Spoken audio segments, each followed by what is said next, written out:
تو نفلی عبادت اس کے مقابلے میں کوئی حیثیت نہیں رکھتی۔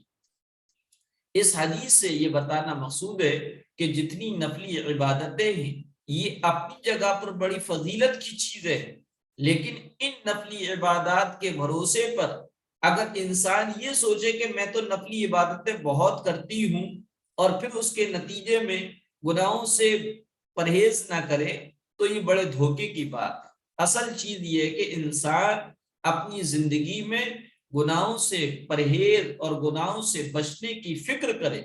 گناہوں سے پرہیز کرنے کے بعد بالفرض اگر اس کو زیادہ نفلی عبادت کرنے کا موقع نہیں ملا تو اس صورت میں اس کا کوئی گھاٹا اور نقصان نہیں، اللہ تعالیٰ کے یہاں انشاءاللہ وہ نجات پا جائے گا۔ لیکن اگر نفلی عبادت تو خوب کرتا ہے اور ساتھ میں گناہ بھی کرتا ہے تو اس کی نجات کی کوئی گارنٹی نہیں، کیونکہ یہ بڑا خطرناک معاملہ ہے۔ نفلی عبادتیں دراصل یہ ٹونک ہیں اور گناہ جو ہے وہ زہر ہوتے ہیں۔ نفلی عبادتیں یہ ٹونک، ہیلتھ ٹونک ہیں اور گناہ زہر ہے۔ اس کی مثال یوں سمجھیں کہ جتنی نفلی عبادتیں ہیں، چاہے وہ نفلی نماز ہو، تلاوت ہو یا ذکر ہو، تسبیح ہو، یہ سب ٹونک ہیں۔ اس سے قوت حاصل ہوتی ہے، اس سے طاقت حاصل ہوتی ہے۔ جیسے کوئی شخص جسم کی طاقت کے لیے کوئی ٹونک استعمال کرے، اور یہ گناہ زہر ہے۔ اب اگر ایک شخص ٹونک بھی خوب کھائے اور زہر بھی خوب کھائے تو اس کا نتیجہ یہ ہوگا کہ ٹونک اس کے اوپر اثر نہیں کرے گا، البتہ زہر اس پر اثر کر جائے گا اور اس شخص کی تباہی کا ذریعہ بن جائے گا۔ اور ایک وہ شخص ہے جو کوئی ٹونک اور طاقت کی دوا تو استعمال نہیں کرتا، صرف دال روٹی پر اکتفا کرتا ہے، لیکن جو چیزیں صحت کے لیے، ہیلتھ کے لیے مضر ہیں، نقصان دہ ہیں، ان سے پرہیز کرتا ہے تو یہ آدمی صحت مند رہے گا، باوجود ہے کہ یہ ٹونک نہیں کھاتا ہے۔ پہلا شخص جو ٹونک بھی کھاتا ہے اور ساتھ میں مضر اور نقصان دہ اور صحت کے لیے تکلیف کی، صحت کے لیے نقصان دینے والی چیزوں سے پرہیز نہیں کرتا، یہ لازماً بیمار پڑ جائے گا اور ایک دن دنیا سے چلا جائے گا، ہلاک ہو جائے گا۔ تو نفلی عبادات اور گناہوں کی بالکل یہ مثال ہے، لہذا یہ فکر ہونا چاہیے کہ ہماری صبح سے لے کر شام تک کی زندگی سے گناہ نکل جائے، معصیتیں، نافرمانیاں نکل جائیں، اور خاص طور پر رمضان المبارک میں تو اس کا بہت زیادہ اہتمام کرنا چاہیے۔ رمضان کو گناہوں سے بچانا رمضان کا یہ حق ہے۔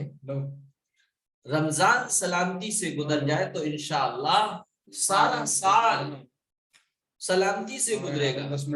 رسول اللہ صلی اللہ علیہ وسلم کا یہ ارشاد ہے، ایک روایت میں نقل کیا گیا ہے، اذا سلم رمضان،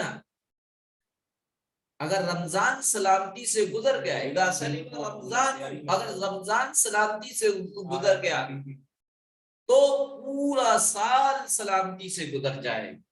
لہذا کوشش یہ کرنی چاہیے کہ رمضان گناہوں سے دور رہ کر اس طرح گزارے کہ نہ اللہ کے حق چھوٹے، نہ بندوں کے حق چھوٹے، نہ آپ کسی کو ستائے، نہ کوئی آپ کو ستائے، اپنے گھر میں بھی سلامتی اور عافیت رہے، اور آپ جہاں بھی جاتے ہیں، جہاں کام کرنے کی جگہ ہے، اس میں بھی سلامتی اور عافیت سے وقت گزرے، اور جو وقت گزرے وہ عبادات، تلاوت اور ذکر اللہ کے ساتھ گزرے، تو انشاءاللہ سارا سال، پورا سال خیر و سلامتی کے ساتھ بہت امید کی جا سکتی ہے کہ اللہ تعالیٰ اس کو سلامتی کے ساتھ گزارے۔ تو رمضان کے حق میں سے سب سے پہلا حق خلاصہ یہ نکلا کہ ہمیں رمضان میں گناہوں کو، جو ہم عام دنوں میں اللہ کی نافرمانیاں کرتے ہیں، اللہ کے حکموں کو توڑتے اور چھوڑتے ہیں، تو اللہ کے حکموں پر عمل کرنا ہے، گناہوں سے اپنے آپ کو بچانا ہے، یہ رمضان کا حق ہے۔ اور اسی نیت سے ہمیں جو ہے رمضان کا ویلکم کرنا چاہیے، استقبال کرنا چاہیے۔ جی شاہین بہن، آپ کو کچھ پوچھنا ہے؟